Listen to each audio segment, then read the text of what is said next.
Isa sa mga malaking kontribusyon sa revolusyon at pagsasabuhay ng istorya ay ang buhay ni Rizal. Dr. Jose Protasio Rizal Mercado E. Alonzo Riolonda o mas kilala sa pangalang Dr. Jose Rizal ay ang pangbansang bayani ng Pilipinas. Si Rizal ay pinanganak noong Hunyo 19, 1861 sa Calamba, Laguna. Si Rizal ay napabilang sa middle class o principalya class. Ang kanyang magulang ay sina Francisco Mercado Rizal at Teodora Alonzo Riolonda na may 11 anak kung saan si Rizal ay pangpito sa magkakapatid. Sa kanyang buhay, kilala siya bilang isang masipag na estudyante, matalinong individual at mapagmahal na anak.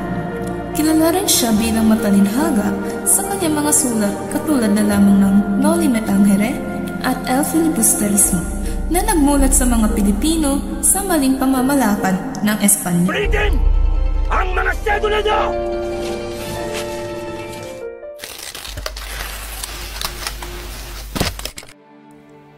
Bata pa lamang si Rizal ay palatandaan na ang kanyang katalinuhan. Sa murang edad ng 3 taon, natuto na siyang magbasa ng abakada sa tulong ng kanyang inang si Teodora. Unang forma na edukasyon ni Rizal ay sa Calamba at Biñan, Laguna. Pagkatapos ng pag-aaral sa Biñan, nagpatuloy siya sa Ateneo Municipal de Manila, kung saan nagtapos siya ng Bachelor of Arts na may pinakamataas na karangalan, sobresaliente.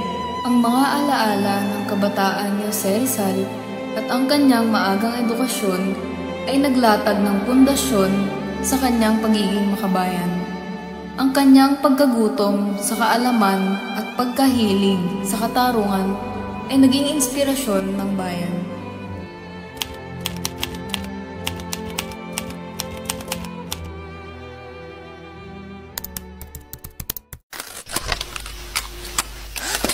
Noong 1877, 16 years old pa lamang si Rizal. Siya ay nag-enroll sa University of Santo Tomas at ang kinuha niyang kurso ay Philosophy and Letters.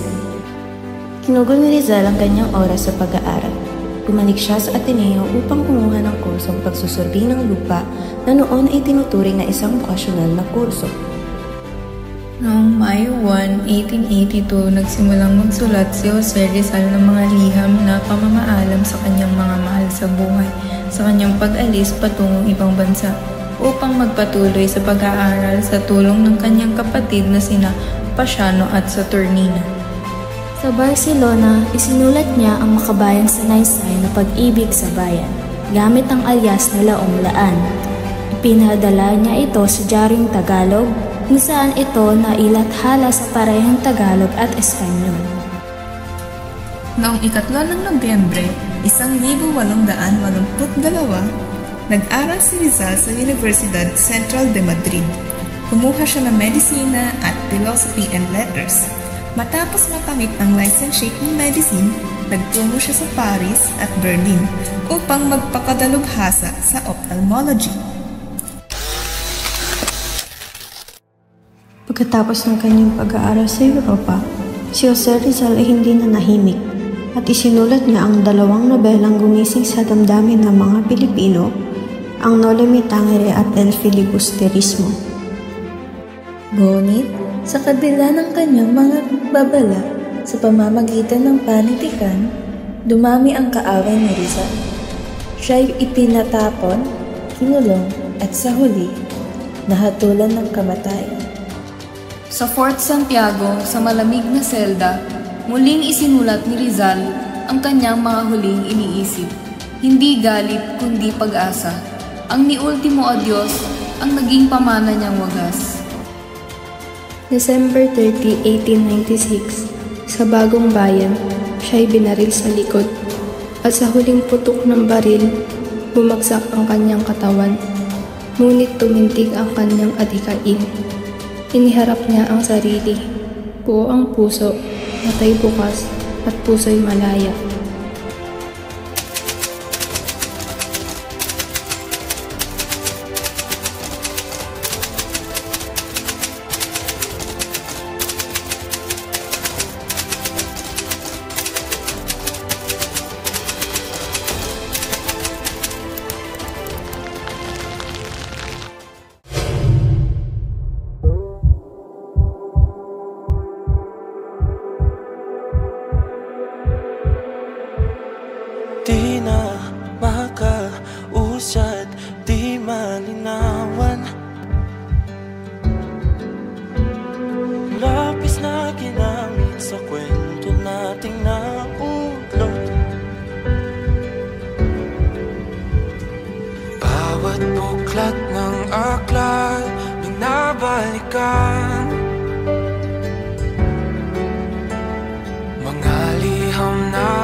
na di matuklasan.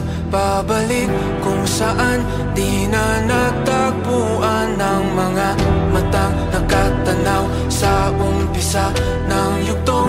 Di na sana